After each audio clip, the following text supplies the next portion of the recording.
Hello, everyone. Welcome to the Dignity in Schools campaign's discussion, a Google Hangout, reflecting on the Brown v. Board of Education decision. We thought it was important to discuss this as a campaign and talk about how the decision relates to our work to end school pushout.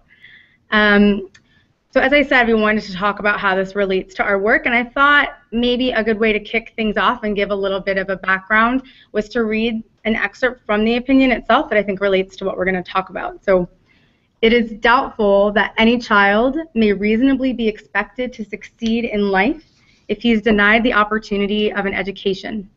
Such an opportunity, where the state has undertaken to provide it, is a right which must be made available to all on equal terms. So I think between unequal access to resources and the significant racial disparities that we see in discipline, things are clearly not, education is not offered on equal terms, and that's part of what we're going to talk about today.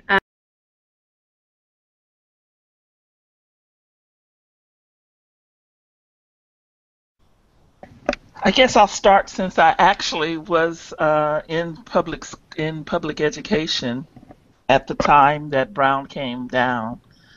I was 8 years old when it came down, and I was in going to school in Pennsylvania, but then my mother died a couple of years later, and we moved to Texas. So most of my educational life was spent in Texas in black schools, and then I graduated from a black high school in 1966. So, I mean, I think the positive thing, I guess if it is a positive, is the integration, which to me, I actually don't count Brown versus Board of Education as the most significant thing that happened in my life or my family life. I count the Civil Rights Act of 1964 as the most significant thing because that gave access to jobs to my dad and to family members and access to facilities and stuff. And Brown was implemented in such a back-ass way that it really had no impact on my life in elementary school. I raised my children in historically white institutions, and I think the biggest difference that I would see is that what they did with Brown is they gave quality education through what they call integration, and they mostly closed black schools down. And so instead of having a school, so there was a period of time when all the black schools, like there's no high school in my community, the black high school that there's no longer exists. My aunts and uncles taught in schools, and all those schools got closed down. So Texas closed down the black schools and bused the children to white schools. They fired most of the black teachers and didn't give them jobs. And so what I think one of the things that happened is the focus became on just integration as the issue instead of a focus on quality education. And I still think we haven't moved off of that point. We still talk about how many black kids are in a school as opposed to the quality of education they're getting. To my mind, it doesn't make any difference if they're in an all-black school, if in fact the quality of education is equitable. Mm-hmm. Yeah, that's interesting to hear you say. A lot of the things that you're mentioning about how they were implementing Brown then are things that we see a lot still now, right? As you're saying, school closures and busing students. So that's interesting. Jasmine, do you all have anything to add to that? Yeah, a little. I think one of the things that that was just touched on was around the idea that it doesn't matter, if it's an all-black school or if it's, an all-white school or whatever, but that the education is equitable, right, and that everyone has a quality education. And one of the things that I feel like we noticed in Oakland is the schools that are in the urban communities are still predominantly students of color, right? So Black students and Latino students, and so they're still segregated, and they're not busing students to different parts of Oakland. And actually, a lot of the times, the better schools in Oakland, African American students can't get into because it's not in their communities, right? And so what we're seeing is that still students aren't getting a quality education in the urban communities. The education system is failing them. And so I think we would agree that it doesn't matter if it's a Black school, but what matters is that they have access to a quality education. So, yeah. There hasn't been much change, right? So they passed this, all this 60 years ago, but we still see the same thing happening, right? Nothing has changed. Some things have changed, but what we still see is this impact of students of color, particularly Black students, not having access to a quality education.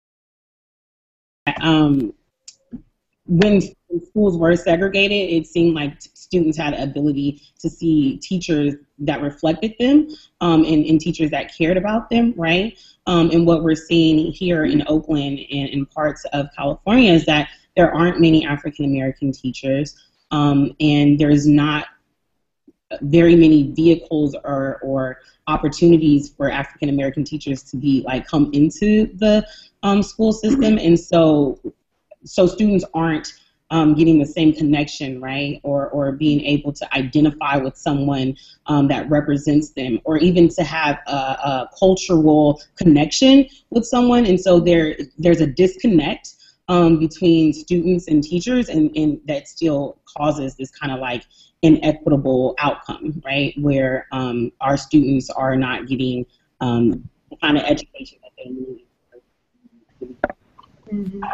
I think this is Professor Randall. I think one of the things that I've noticed is, well, and this is a combination of the impact and both Brown and the Civil Rights Act of 1964. And I was a nurse before I went to law school, and the same kind of impact has happened to the career of nursing that has happened to the career of teaching, is that there was a point when for Black people who got an education where there were very few things that they could do in the job market, and teaching was one of them. Okay, and so you had, because you had this best and the brightest going into teaching in Black schools, and so I discount the idea. People discounted the quality of Black teachers based at that time, based on the fact they're Black, which I thought it was a racist conception. I thought we in fact probably had better quality teachers overall than on average students have now, largely because we did get the teachers who might otherwise be scientists in some corporation, or go out and have a music career, or do all of these different things that they didn't have as much opportunity. Some people had it, but it was very limited. And so you had, as teachers, I thought my teachers were very good. I thought I had good teachers. What I thought is I went to a two-room school in elementary school, and so we had, limited resources, limited supplies, all those kinds of things, used books. Now, I think what happens is, one, we don't have the best and the brightest going into education anymore. Some of them are, but many people are choosing other careers because they have that opportunity. And the white school district puts the weakest, the white, and I'm using white in terms of the system. I shouldn't say white, but the system structure puts the weakest teachers in our school, whether they're black or white or otherwise. They're young, they're inexperienced, and I think they are weaker teachers. I think that in that sense, education for black kids has fallen backwards because the quality and the level of teaching that was in the school. My two-room school, my dad taught in one room, and that's why I think he's the best and the brightest. uh, my dad taught in one room, and we, me and this other young lady who was a farmer's daughter, we made the highest scores on the math test in the city, and the city would never recognize us. In fact, they made us repeat the test because they assumed, because we were in a two-room school without resources, that my dad we had to have cheated in order for me to for two of us to do that well. So I think one of the big issues is the quality of teaching that is going on in urban areas of any color. Yeah. I want to add one more thing that I think Professor Randolph just brought out was the level of expectation of our students as well, right? Right. So I feel that, so the Black Organizing Project, we actually instituted the organizing class at an alternative school out here in Oakland. And what we noticed there is that they don't have, people don't have high expectations of our students, right? So, you know, they come into class and they feel like they're just giving busy work. They're not giving anything to actually engage at a higher level. And in addition to that, they come into our class and we're like giving them things. We're telling them to lead stuff. We're telling them, you can do it. You're going to be a presenter. We want you to lead the class. And they come in there and they do it, right? But in other spaces, those expectations aren't given to them. And it's not like, you can do this. Actually, they don't think they can do anything. As a young person going through, you know, a high school, and where, you know, I grew up in Modesto, which is a place that's kind of suburbs and, you know, predominantly white and Latino, kind of a mix. But I mean, at my school, which was a little bit, you know, kind of diverse, it was like the white students were always put on a track for success, a track for college. They were given the courses that were college prep or AP, and the Latino and black students were always sort of told and coached and counseled to go to like a 2-year college, like not put on a track to go straight to a 4-year college, not given the same kind of investment, and really just told that, you know, if you get out of here, that's good enough. And to me, you know, that's not setting a high expectation of young people. And we see what it looks like when young people, you know, are given a certain expectation and pushed to excel. You know, they meet those goals, you know. And really, it's like, it's the experience of being pushed, you know, and being developed. That's what contributes to your success, is not being told, well, you're not going to be able to do it anyway, so just meet the bare minimum. It's really saying, okay, well, you've done a great job, you've done good so far, you've met the bare minimum. Now, how far can we push you? You know, so it's definitely, I think something that I've experienced personally, and I don't know, you know, these ladies have, but it's a real experience. And actually, students have told us that recently as well. They meet with their counselors, and the counselor isn't like telling them, oh, you should take this course, or you're doing well, you should do these things. Actually, like Nisha said, her experience is still very similar to what the students are experiencing right now. It's like, oh, you only need this to just get out, and we're just trying to get you out anyway. So we don't think you're going to go to college, you know, and so they're not even giving like A through G type of requirements so that they're actually prepared to go off to college. And so those are the things that we also are seeing. Luckily, we overcome that. Yes. What was that? I said, luckily, we overcome that kind of adversity.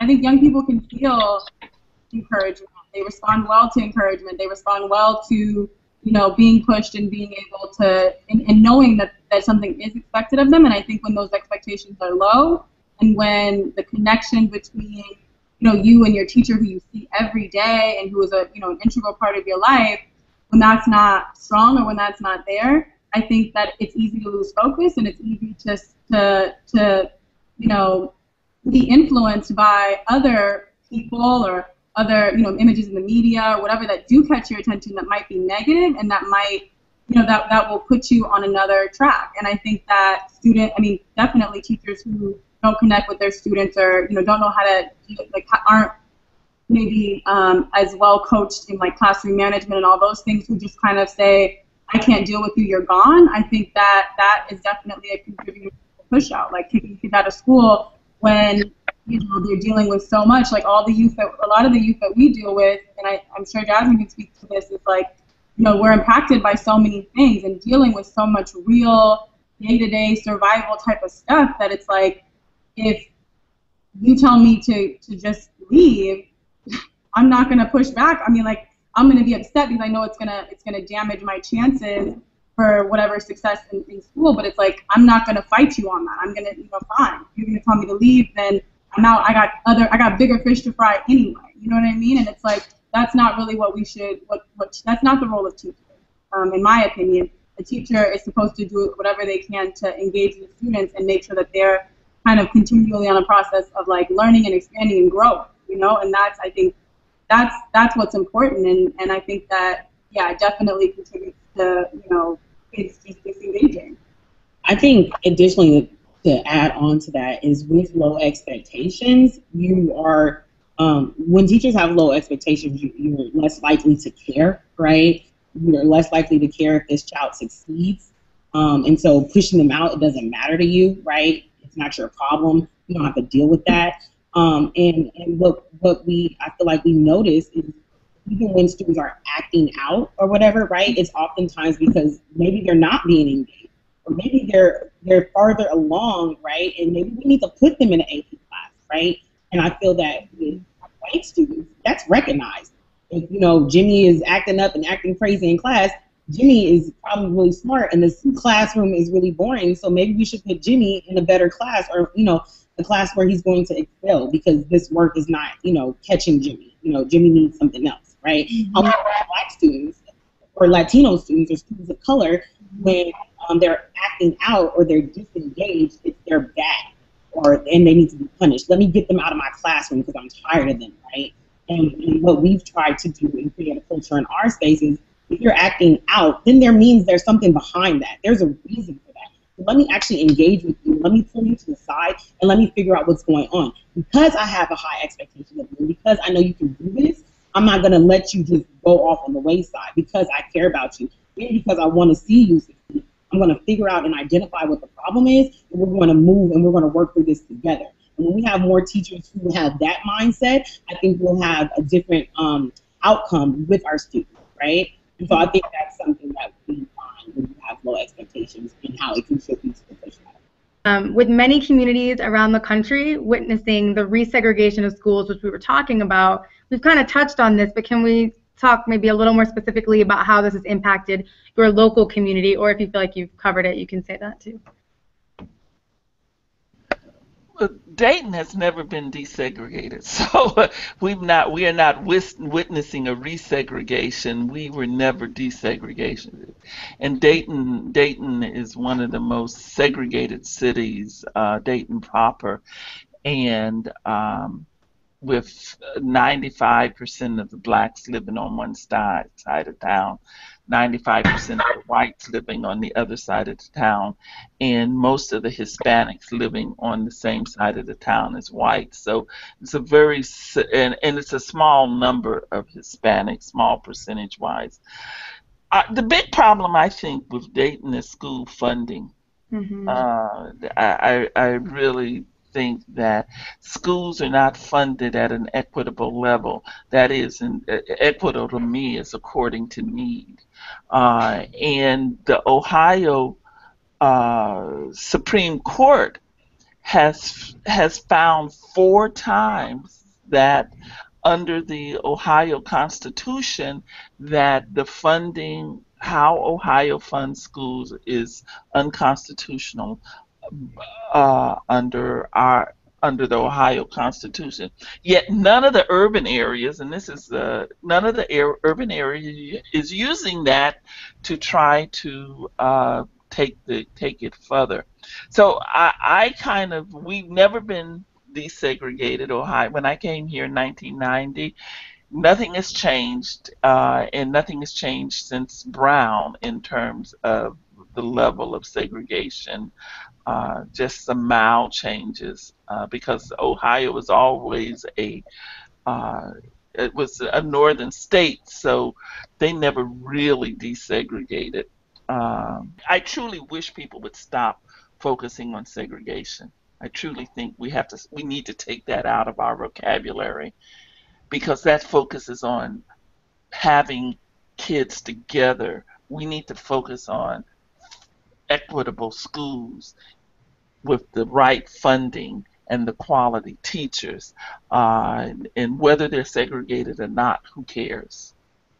So that's interesting. So do you think there is a value to school diversity, or are you saying that do you think there is a value? I don't think there's enough of a value to want to focus on it for the sake of improving. If the purpose of segregation was to prove the quality of education for Black kids, that's the whole thing around Brown, is that we want to improve the quality of education. We want to get to better schools, and the strategy was, if we integrate, then they will have to give us better schools, because we'll be with their kids and they'll do it.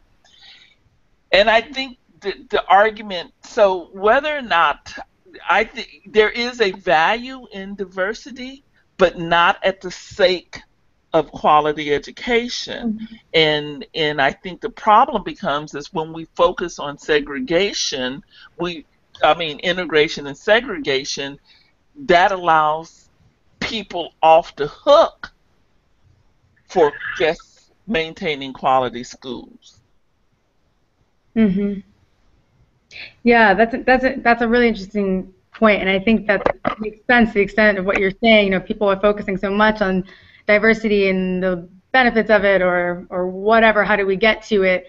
That the actual quality, the conversation around quality, can get lost. That conversation can just get lost. The emphasis can get lost.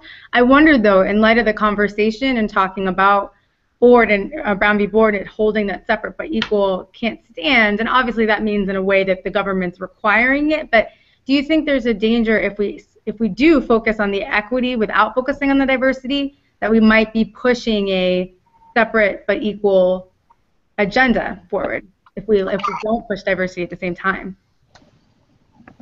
That's a danger. This is Professor Randall. That's a danger, obviously. But I think the problem is we don't need to worry about that. We have separate and unequal now. It's not like we got equal, and if we push better schools, somehow we're gonna go back to We're already back, and so I think that if my own having gone through Brown versus Board education and Jim Crow, and raising my children in the new age, okay, if you told me my choices were diversity and integration, but unequal education comes with it, segregation but equal education, I go for the segregation and equal education. Okay.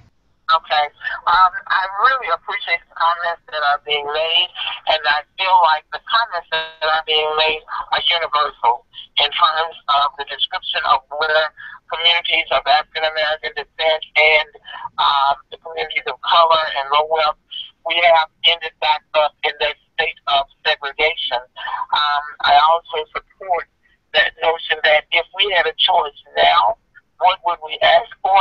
And we'd ask for being in our own buildings with our own teachers, but having the material, having the funding, having everything that it would take to improve the quality of education.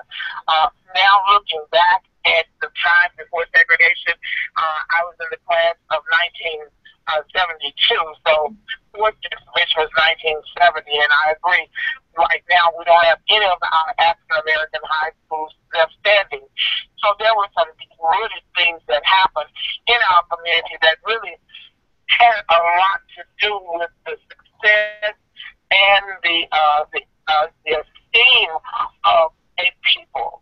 Because when you closed down those high schools, or when you made those high schools into middle school, but then you forced us 20 years later to be in schools, and maybe even 30 years later to be in the predominantly white school where you're fighting for a name for the community's sake, when there are no white students there, it still begins to debate the question of why integration in the first place, or what did we get in the name of integration.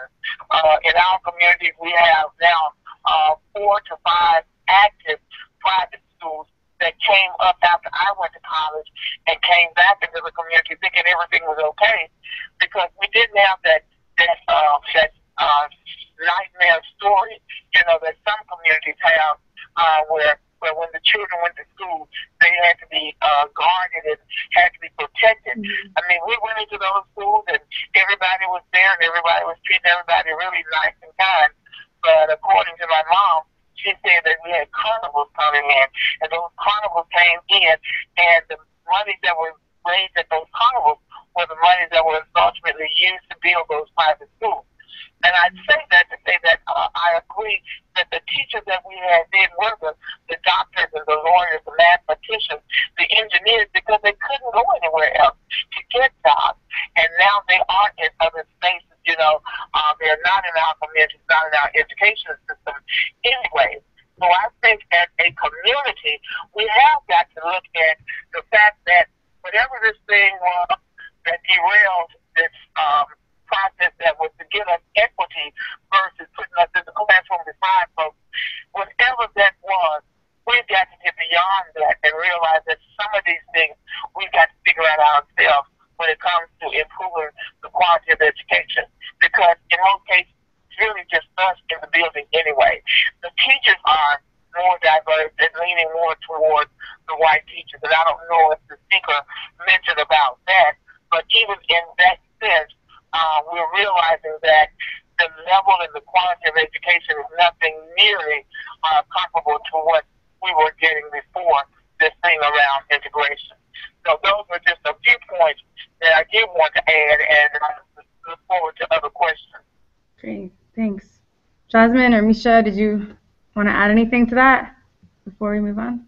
I think one of the things Misha and I were kind of just reflecting on what is our own experience with being in diverse schools, and kind of like what kind of an impact that can have, what kind of negative impact that can also have, right? And so I went to a very, very diverse school, and I was kind of like tokenized as like the black kid that does really well. And so for me, I internalized a lot of stuff, right? And in turn started to not want to associate myself with my African American peers, even the ones that are at the school, because I felt that I was better than people, right? Because I had gotten to the club, right? I got into the club where people got stuff and they got resources, and I don't want to be around these folks. And I started blaming where I even come from, blaming my family, blaming my peers for the conditions that they're in. And at that time, no one was teaching me about systemic racism or, systemic how this all plays out. Right? And so I feel that I didn't learn about all these things until I went to college, right? And it was like an aha moment for me. And then I had to start to relearn to love myself. I had to start to relearn to love my family and my community and where I came from, and understand that it's not our fault for the conditions that we experience or the conditions that we're in. And so I feel that it can also just have a negative impact, and goes back to what Dr. Rudolph said in the sense Randolph, sorry. Dr. Randolph said, in the sense of, if I look back at my experience and I had to choose between segregation and equality versus integration and inequality, I would go with let's be segregated and let's have a quality education. And even when I'm thinking about my college experience, I'm like, if I would have known, just like my roots and my history and loving myself, I probably would have been more apt to going to a historically Black college. But I had such a distaste for anything Black that I felt that I wanted to so far remove from that. But reflecting back on it now, too, I wish I went to an HBCU because I would have even had a deeper rooted understanding of my people and where I come from. And I feel like when I see people who go or who have graduated from historically Black colleges, I love them, right? I feel like they have something that I don't. And so I think that's just my personal experience with diversity. And not that I don't think that we should all be able to work together and be together and live our world together. But I feel that there are some negative impacts if it's not done in a way that even Black students still support it, right? So if it's diverse and we got a whole section on ethnic studies, then maybe that'd be okay. But if it's diverse and you don't want to talk about Black people, Latino people, Asian people, or any people of color, then it's challenging and it has some damaging effects on students. And even from students that we deal with now, one of the things they express is not having ethnic studies or not knowing who they are and how that impacts or it plays out in school. Sorry, this is kind of like an overwhelming, like kind of theme or feeling that comes from the African American community, that we would value quality education over the diversity. And I think that there is a lot of healing that has to happen in the Black community. And there are a lot of things, like the sister earlier was saying, that just we have a lot of things that we need, that we can and need to handle ourselves. And I think in terms of education, I think that given the appropriate resources, I think that we could do that. And so to me, I just agree that integration, segregation, all of those, it's not, the focus shouldn't be as much on that as it should be on having the proper resources to be able to educate ourselves and do what everybody else is able to do. I have a question just about kind of the intention around like Brown versus Board, like the work that was done. I mean, I'm sure that there was lots of fighting and lots that happened to get to that point of desegregation, and just sort of what the intention was, or what at least especially in the Black community, like was the intention. What I've heard from my elders is like the intention was never really let's integrate the school, or let's kind of bus everybody to different schools, but more so that we wanted, kind of like what Professor Randall was saying, that if we put our students with your students, they have to get the same resources. You're not gonna allow your students to not have the proper resources. So that's really what was at the root of it. So yeah, I guess for me that's just kind of a question that what is it really about? I think Brown represents a good example of what happened, the disparity between a legal strategy and community interest. I think that the difference between community interest and community desire and a legal strategy. And so the NAACP, and they've been working on this for decades, trying to get equal schools, and in the 1920s, 1930s, 1940s, losing, and every time they lose, they would refine their strategy. And I think the integration was a strategy. It shouldn't be necessarily something I don't know that my folks were looking for integration as much as they just wanted to make sure that we had equal schools. And so I don't know, other people can talk to that, but I really do think that the separate but equal kind of argument, that it can never be equal the integration was, the whole idea was a strategy. Now the court, in my mind, the court could have said separate can never be unequal, but we're not going to force integration. We're going to force you to pay the put the money in and supervise it till it is equal. And the court didn't chose not to do that. And I always believe in, when there's racial policy making in the court, they always make a decision that is the least disruptive to their own society. And so integration, it was the least disruptive, because making everything equal would have been a transfer of wealth. Mm-hmm. Joyce, did you have a comment on any of that? I am just listening and enjoying Dr. Randall so much with her, really the emphasis and the perspective and context that she's putting it in. And I guess what I'd like to do is to ask her just another question as we, move further into the hour. How do you look at now? How do we need to reframe this conversation? I do know that you mentioned earlier you continuously say to us, we've got to stop talking about this integration, segregation conversation, because at the end of the day, it's really not about that. So for us and for the young people that's on the phone, how do we really make the case about where we are now? In some cases, I don't know if we should say thanks to Brown. In most cases, I don't think it was a thank you, because I'm like you, I think it was a strategy versus the answer. So help me to see, what do we need to look at if we're going to move forward from Brown and give us some value to it.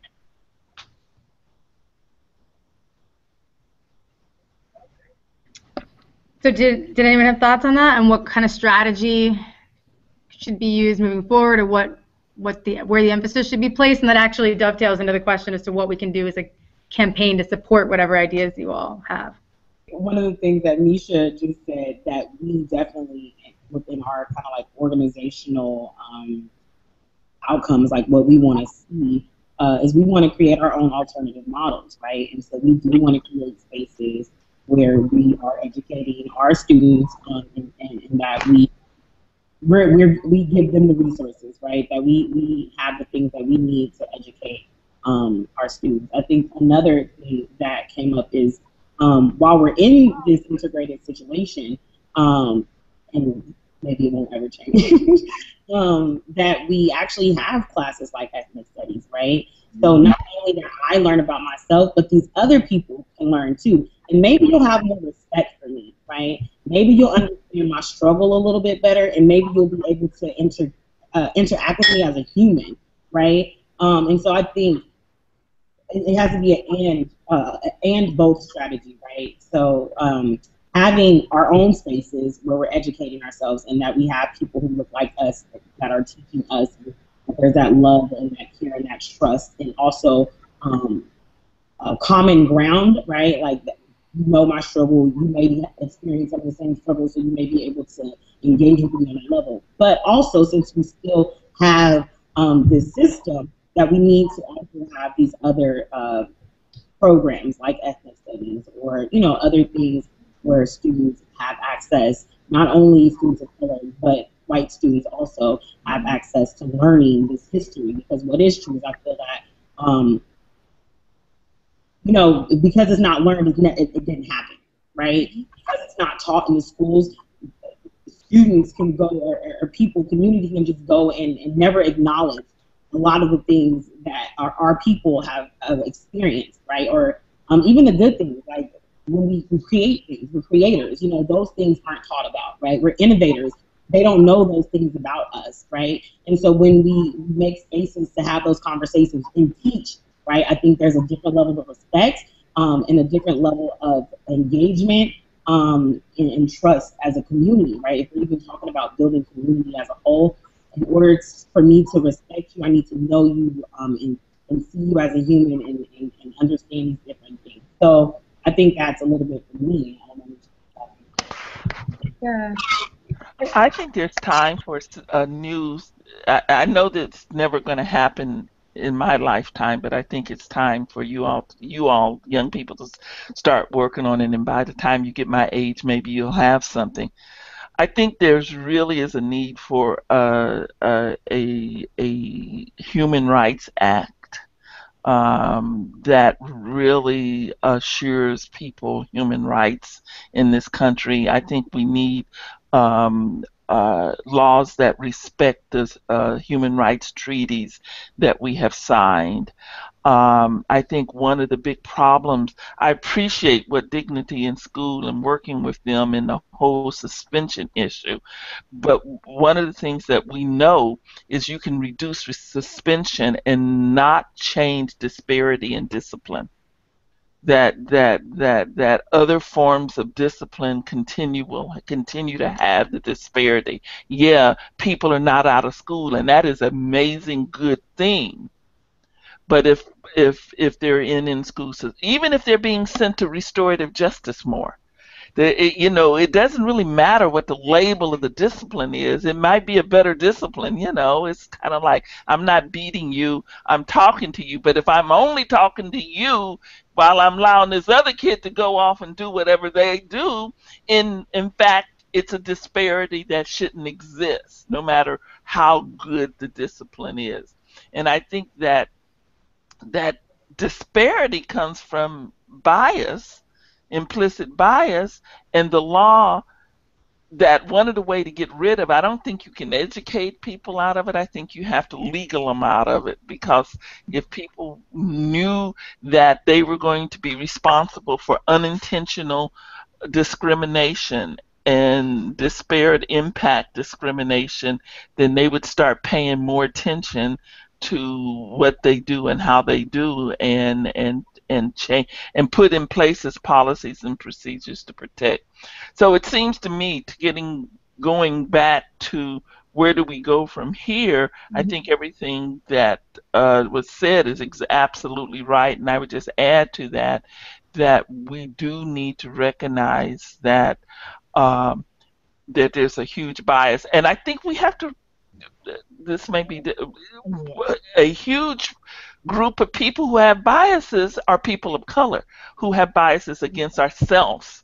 So that just getting more black teachers isn't going to do as much as we think if they carry the bias against black kids, which, based on the implicit bias test, 40% of us don't like us. So I think we have to, it's a hard thing to say, especially in public, but, it's one of those things we whisper, but we don't want to put forth a solution of getting more black teachers when we know that a large percentage of those black teachers don't like black kids and have biases against black kids. That's all fantastic. I really appreciate the emphasis that you're on implicit bias that you're saying, and acknowledging that people of color also have it, because I think that gets lost in the conversation around implicit bias often. So we're at 8. I want to just recap what you were saying, all of you have been saying about what we can do moving forward, and then I'll see if Joyce has anything to add after that. But, DSU should be focusing on a human rights. We have that human rights model, maybe focusing on pushing forward, trying to advocate for some acknowledgement of human rights at a broader level outside of our campaign, which we do, but we can ramp that up. Focusing on putting forward a more diverse curriculum, which is so crucial, and emphasizing implicit bias. So those are all really great things. Joyce, did you have any other things to add about what DSC can focus on in light of this conversation moving forward? And two things. Board? One of them is, I think what we're doing tonight is excellent. I think it's very informative. So we need to figure out how this year, not just this one day, but use this as a year to celebrate Brown versus Board, but in a way that it re-emphasizes or it lifts up really the main issues that were dealt with. And that made me identifying people such as Professor Randall, who has obviously given thought to it and was close enough to it that we can look at it and have a real conversation. The second thing is having a process in place by which we can strategically reframe this conversation. I was in a meeting, I guess, right after, probably in the 80s, I guess, and when I was working, and there was a mixed audience of educators, black and white, and there was a white gentleman who indicated that he knew he had been in a setting with some other white colleagues that they talked about a 20-year strategy to reverse this integration piece. And ever since I've heard that, I've often thought about it's always that meeting before the meeting, that infamous meeting before the meeting that we never get privileged to, but we always get the impact of. So I think for us, we've got to look at this in a real way, that it doesn't dig it all back up, but it talks about how do we move forward? Mm-hmm. How do we look at the history? And I do think that that's going to be a critical component of the history that is before Brown versus Wood, that goes all the way back to the Rosenwald schools, or when our folks were willing to be taxed twice just to build the schools that they thought they wanted their children. Even back to slavery where people with hands were cut off, or tongues, or threats of tongues being cut off. I think we've got to go back there, because we have people now that is in charge of education that is so far removed. And I appreciate the young lady who's very candid about her experience. We have young people now, or we have people who are making decisions around public education who are so removed from the real notion of why we even have public education, that the strategies that they're using, it does not even match what is actually going on. And it's not about educating folks anymore. It's not about really getting our children to be the best that they can. It really is about keeping the status quo, and we're playing right into it. So those are just the two suggestions that I would like to make. Okay.